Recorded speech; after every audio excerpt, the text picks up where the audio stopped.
ပညာဓာတ်ကြီးတွေသူများရေးထားတာတွေနဲ့လိုက်ပြီးတော့ပြောကြတယ်စဉ်းစားကြည့်လေအခုခေတ်လည်းပဲနော်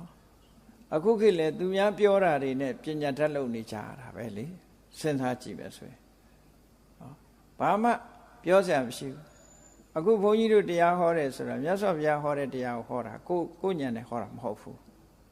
မြတ်စွာဘုရားဟောတာကိုဟောတာဘုရားဟောတာတဲ့တရားကိုသင်ပြီးမာနတက်เสียဘာတစ်ခုမှမရှိဘူးကိုယ်ပိုင်တရားမဟုတ်ဘူးသူများတရားအဲ့ဒါလိုပဲ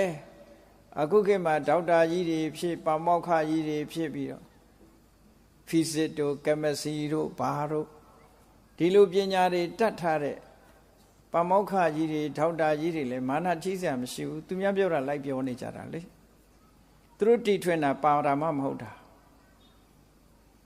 စာအုပ်ထဲပါတာကိုသင်ပြီးစာအုပ်ထဲပါတာကိုပြောနေကြတာပဲမဟုတ်လားစာအုပ်ထဲဟာတွေဟောစာအုပ်ထဲဟာတွေပြောပြီးတော့လူထက်ကြီးလှုပ်ပြီးတော့မာနကြီးကြီးနေမယ်ဆိုလို့ရှိရင်ဟောဒီအမ္ပထတို့ဆရာတပည့်ပုံစံမျိုးဖြစ်မှာပဲပေါ့သိချာစဉ်းစားကြည့်ကိုယ်ပိုင်ညာနဲ့သိတာမဟုတ်ဘူးကိုယ့်ဟာကိုယ်တီထွင်တာမဟုတ်ဘူးဘယ်ဆရာကြီးကဘယ်လိုပြောသွားတယ်ဒါဝင်ဘယ်သိပ္ပံဆရာကြီးကဘယ်လိုပြောသွားတယ် ਨੇ သူများပြောတာတွေကိုလိုက်ပြောနေကြတာပဲအခုဒီ